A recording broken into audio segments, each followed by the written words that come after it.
Now, so I'd like to introduce John Chu. A few words. How should I introduce myself?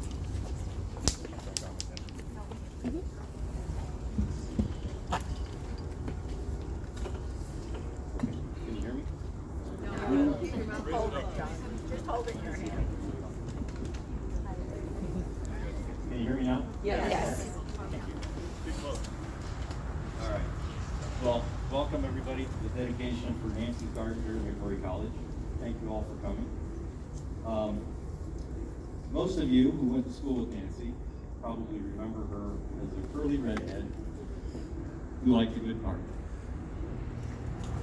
In fact, in our senior year, some of you might remember this, Nancy was voted biggest female party. So that was actually a source of embarrassment for Nancy because she was pretty studious, in fact. She always said that she won that award because she liked to sing at parties.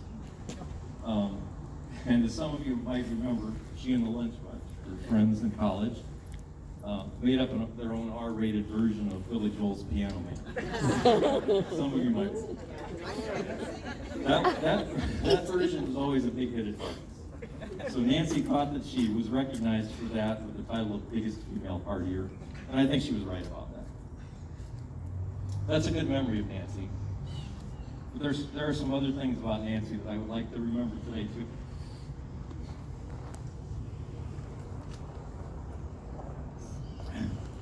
What people who knew her in college might not know is that she was also a wonderful teacher who really did love her special education students. They were a constant source of joy for her. She loved their quirky personalities and the funny things they said and they did. And she was also a wonderful mother to our 4 daughters, 3 of whom are here today, and a wonderful wife to me.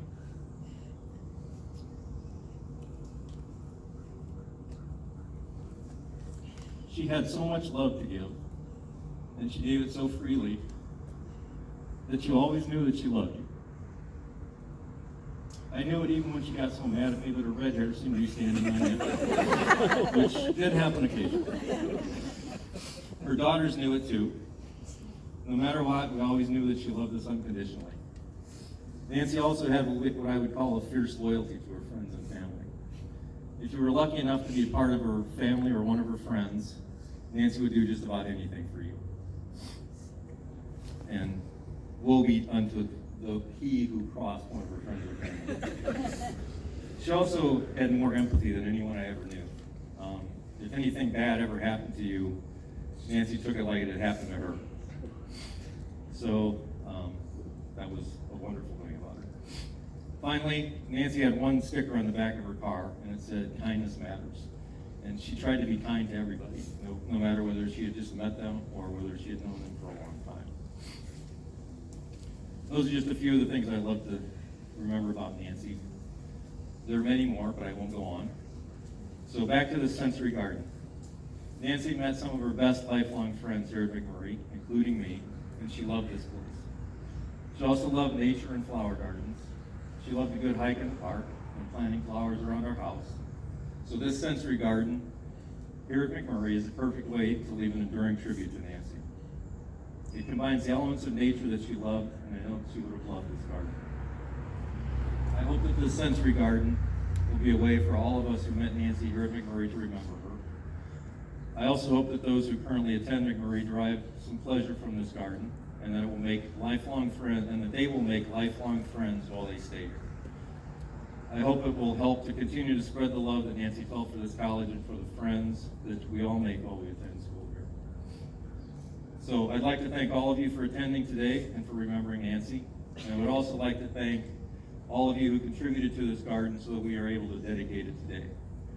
I would like to thank Brad. I know Brad worked very hard on this. And I would also like in particular to recognize Lori Hom, whoever lived there was Lori, for a special thank you. Lori worked really hard on this garden, and I appreciate that. She was the driving force behind this garden, behind making it a reality, so thank you, Lori. Thank you for all that hard work and for all that work that is bringing this to life. Thank you all for being here.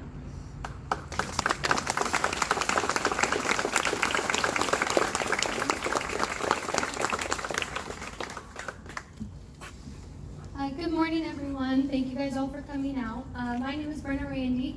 I'm a junior deaf ed major here at Mac. I'm also the president of our CEC club here. I just wanted to share a quote with you guys from Clave P. Bedford.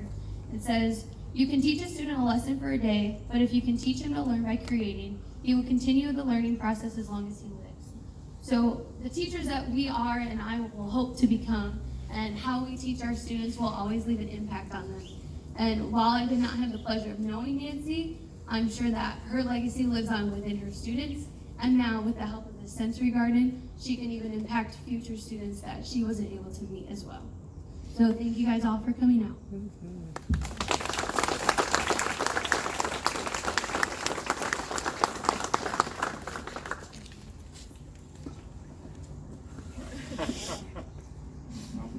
Hello, I failed to introduce myself before. I'm Dr. Walkenhorst.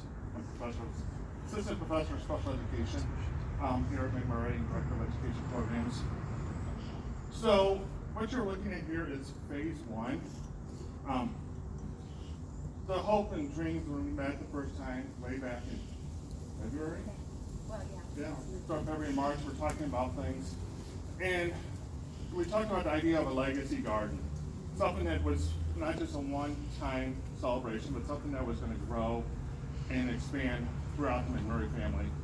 So this is phase one, and actually, right here where these mums are, and then along that way is considered phase two. This will be a nice another planting bench. It'll be obsidian black raised, and then there'll be plants. I'm sorry, Greg. Our football team meets in this room, and it's kind of smelly, so we're gonna put some nice right along those windows that maybe we'll just waft through.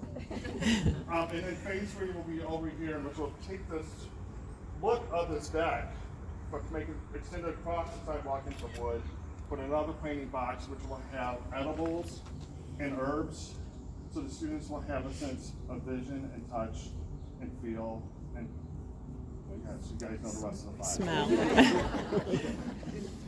Taste. And our hope is that we're really going to be working with the biology and chemistry and the natural sciences. We're starting a partnership with Salem Lutheran that kids will be coming over here. And right now, it's been a great pleasure to see kids out here hanging out, just enjoying it.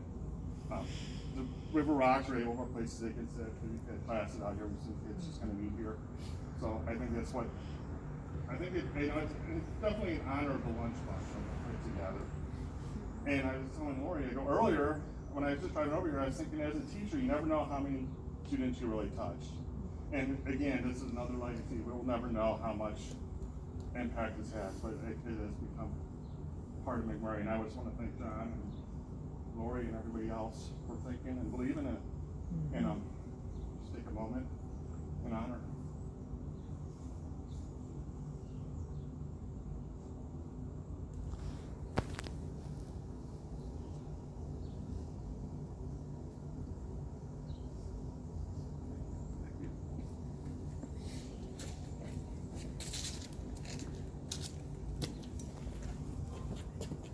Most of you probably know I'm Lori Ha, and a member of the Lunch Bunch, or I'm also that person who's been asking you to donate money, and I will continue to be that person for probably another 2 years.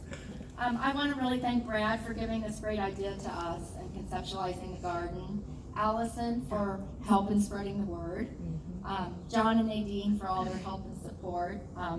This definitely took a village, and really I've just been the boss of everybody from afar, sending emails. Also, Greenview Landscaping wrote up the plan for us, and they've been great to work with. So I met Nancy in the fall of 1977, and I think this is going to mirror what John said quite a bit. So she came to Macmurray after her sister Kate, who also came to Macmurray. I came to Macmurray following my sister Pam. Also, Joyce and Bonnie were Nancy's childhood friends. They also came to Macmurray with her.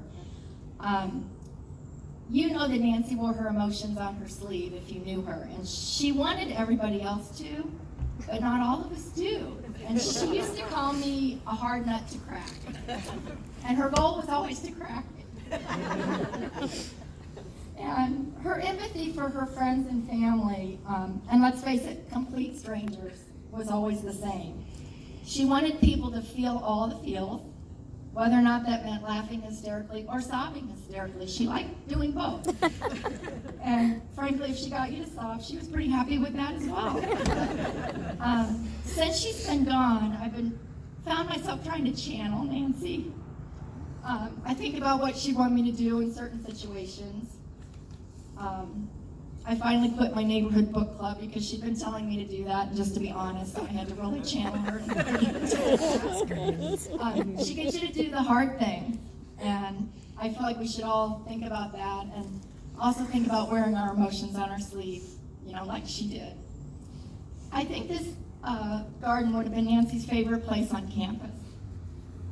She loved nature. It was really where she found her balance, and whenever we did a lunch bunch trip, there always had to be nature involved. That was always on her list. We like to shop, we like to go to coffee shops, but we always had to do one thing out in nature. Much to Joyce's dismay sometimes. Hike or, find a waterfall. She's like, what are you making me do today? She loved teaching. She loved her own children, but as John said, she viewed all children, especially those with special needs, she had a special place for. I would not have met Nancy if it wasn't for Macmurray College. The memories that I have here are priceless. And I'm so happy that we now have this place where, students can connect and make friendships. I think Nancy would love nothing more than to see elementary students and college students smelling the flowers, digging in the dirt. My hope is that the sensory garden will become a place where feelings will be shared, connections will be made, and growth will happen. So thank you all for making it possible. And please remember to donate again when I ask.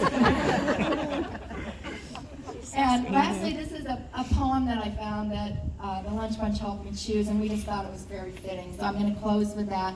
Also, I see some of you have the bags of daffodils. Please take them. We made 100 bags. We also brought some bulbs and a spade if you want to plant some somewhere in this garden, or take extra bulbs home, because I bought 400 daffodil bulbs at Menards. This poem is called Everywhere by Tara Kalachi. There was no time to say goodbye, but this I ask, please do not cry. Remember me as you think best. Remember the happy times and honor the rest. Look for me and I'll be there, and you will find me everywhere. And the gentle touch of the breeze that cools the skin or swirls the leaves, in the scent and color of flowers that gave me such happy hours. On sunny days under sunny skies of blue, just think of me, I'll be with you. In winter when there's cloud or mist, the rain will give you to my kiss. As wood smoke lingers in the air, look for me and I'll be there. Where seagulls cry above the sea and surf rolls in so endlessly, among towering trees that soar above, and all these things that I once loved. Look for me and I'll be there. You'll feel my presence everywhere. Thank you, everybody.